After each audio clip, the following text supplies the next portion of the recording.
Good afternoon, Cardinals. I'm Sam, and these are your afternoon announcements. There will be no school on May 31st for Memorial Day. Dance team tryouts are today and tomorrow from 6 to 8 p.m. Tryouts are for fall performance and winter competition dance teams. Release waivers are required and can be picked up outside of the athletic office window. There will be a parent meeting for all members of the 2021-2022 dance team on Wednesday, June 2nd at 6 p.m. in the high school cafeteria. Masks will be required for attending this meeting. National Honor Society and Student Council will be hosting a coin war to raise money for firefighters for healing. This organization is currently working on building and expanding a facility in the Twin Cities for treating burn victims and also firefighters who have suffered injuries as a result of their life-saving work. Our school goal is to raise at least $800. When students bring in coins, it will count as a positive point for their class, and when they bring in dollars, it will count as a negative points against a single class of their choice. Each day, NHS and Student Council students will pick up the money after first hour and tally the points of each classroom. The top classrooms will be announced each day, and by the end of this week, the final winners will be announced. This fundraiser is a competition, and the winning class will receive a breakfast party on Tuesday, June 1st. Calling all plastic bags. CRHS is looking to collect plastic bags to make a recycled bench to be displayed on the school grounds. Please bring in all your plastic bags and place them in the collection boxes in the atrium at the high school. The trimester ends on June 3rd for seniors and June 10th for 9th through 11th graders. Seniors, on June 3rd there will be a senior breakfast during first hour in the cafeteria. You will not need to report to first hour that day. You'll be in class 2nd through 4th period and then released by alphabetical order during 5th hour for Chromebook turn-in and cap and gown pickup. All materials must be turned in and all fines must be paid before you can receive your cap and gown. Graduation will be on June 6th, held at 3M Mariucci Arena at 1 p.m. The senior all-night party will be on Sunday, June 6th from 8 p.m. to 2 a.m. at the Mermaid in Mounds View. Buses will pick up and return students to CRHS. The fee is $75. This fee covers bowling, food, transportation costs, casino games, and more. That's all for today, Cardinals. Have a good day. Starting Monday, May 24th, National Honor Society and Student Council will be hosting a week-long school-wide coin war to raise money for the firefighters for healing. This organization is currently working on building and expanding a facility in the Twin Cities for treating burn victims and also firefighters who have suffered injuries as a result of their life-saving work. Our school goal is to raise $800 to donate to this organization. Throughout the week, May 24th through 27th during the first hour, we will be collecting money. Thanks in advance for encouraging your Period 1 class to participate and creating a friendly competition with one or more of your colleagues. We can do it, Cardinals!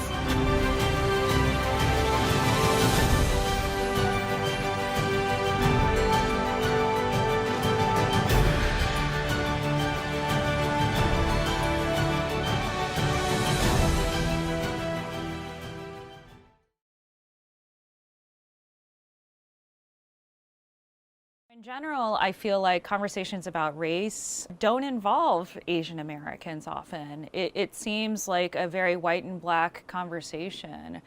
Do you think that you see that changing in light of everything that's been happening and attacks on Asians since the pandemic? Yeah, I think the conversation that we have about race in America is stratified into just two poles, right? There's white folks, there's black folks, and we really have failed to talk about anyone who is not in one of those two groups. What we're seeing now is Asian Americans are, for some reason, a surprise in terms of the racial discourse of this country. And it's because of that failure. It's because we've really only had the conversation in this one way where it's a racial binary. I'm really hopeful that this moment means that we will have a continued conversation about what it's like to be an Asian American as a racialized community in America. But the impulse to erase that experience is also really strong. Do you think the impulse to erase that experience in part comes from the Asian experience to erase ourselves? You know, I think that there is a part of what we do as Asian Americans that is self-appointed, right? So we have this narrative that we are quiet, we are not going to be politically activated or charged and not take up a lot of space and visibility. And so part of that is it's internalized. The other reality, I think, is that it's a manufactured narrative about Asian Americans. So the rubric of talking about us is through that lens of, we don't take up a lot of space, so we're not really politically active, we don't experience racism in any way, shape, or form, let alone to the extent of really obvious forms of racial violence. Do you remember when you had your first incident where somebody shouted a racial epithet at you? Because I sure do. Yeah, I remember all of them. I remember being at a supermarket with my mom when I was about 6 or 7 years old, and she got into a fender bender, basically, with someone from the store as she was pulling out of a parking lot, or out of a parking spot, rather, and the person got out of their car, and my mom and I got out of our car, to do the thing where you exchange your Insurance, information. Yeah.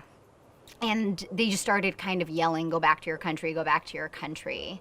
And that was the first time in one of many. It's happened over and over again. And most recently, there's been a lot of stuff in my life that's happened over the course of this last year. Can you talk a little bit about what you mean? We live in a really progressive town.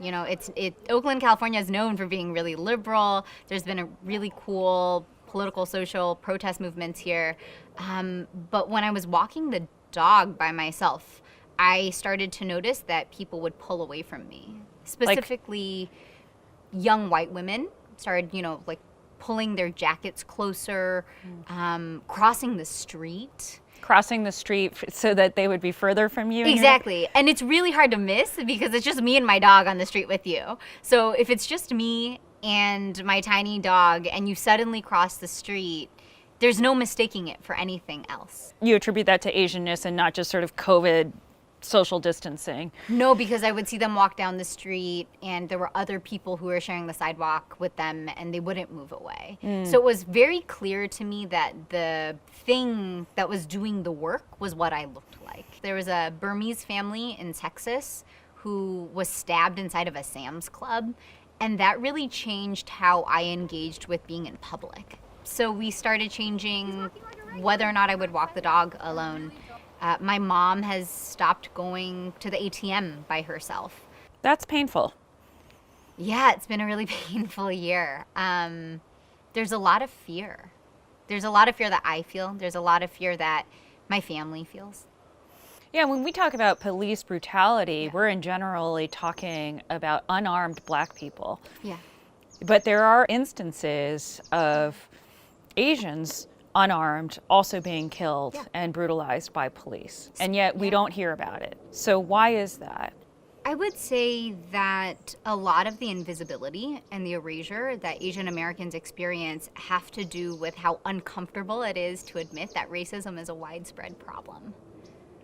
Asian Americans have always been pitted against other communities of color as more politically amenable, as closer in proximity to white Americans. And so a lot of the actual realities of being Asian American are totally eclipsed, right? We are the community with the largest racial or wealth gap of any community of color. So within Asian America, you're gonna have South Asians who out-earn white men, and then you're gonna have Cambodian folks who make about the same as Latinx folks in America. And we really fail to talk about that because we want it to be much more easy to fold Asian Americans into this narrative of, look, they made it.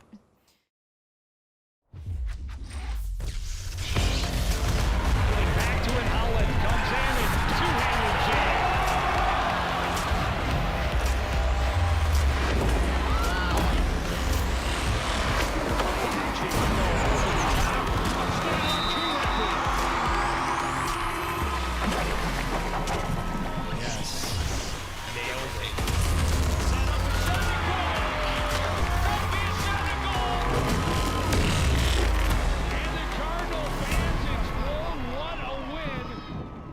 Like the previous two, it was also not scored. Right, correct. Just reading on Coach Denny Green's website, and I'm sure that the similar story for the boys team, a lot of kids putting up good times, some season bests, some personal bests happening at that event. So even though they weren't scoring, they know kind of where they're at. And it's going to be an interesting year, when you talk about those big meets for track and field. Normally they have all 14 teams, and you're running, you're running right against the best in the section to see who will get to the state tournament. This year, of course, the true team is being done as a tri-meet. So you have to not only win your tri, but you have to be so much better than the other two teams that you win the other tries as well. Right. It's weird, but it is what it is. So they will have the true team tri meet today. They have District 11 relays on the 3rd, and then the Section 5 AA championships will be that second week in June, I believe. I'm glad there's somebody there that can actually figure it out for us, so we can just report it, and we don't have to try and figure it out, because it kind of makes my head hurt a little bit. Complex. The Elk River Zimmerman squad came in hungry. They suffered a 3-game losing streak early in the year, but had won 2 of their previous 3 and were starting to put up bigger numbers. It would be a big challenge for the Catbirds to keep pace. Early on, great individual effort from Blake Luke. He fights his way through a herd of elk, able to recollect the ball and score, tying it up 1-1 in the first quarter. Spring Lake Park, Coon Rapids feeding off that energy. Dean Rollmaker with a run down the left side. Great pass to Tucker Anderson in the middle. He twists and scores.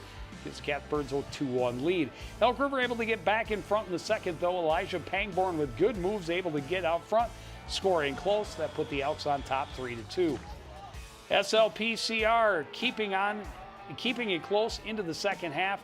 Speed can kill. Owen Spencer, great run, then fires a long-range shot and buries it. Still Elks up 6-5 at that point. Down 6 early in the fourth. Catbirds not giving up. Spencer draws the defense, finds Henry left at the back post for the goal, but the hole was just too big. Watch this play by the Elks.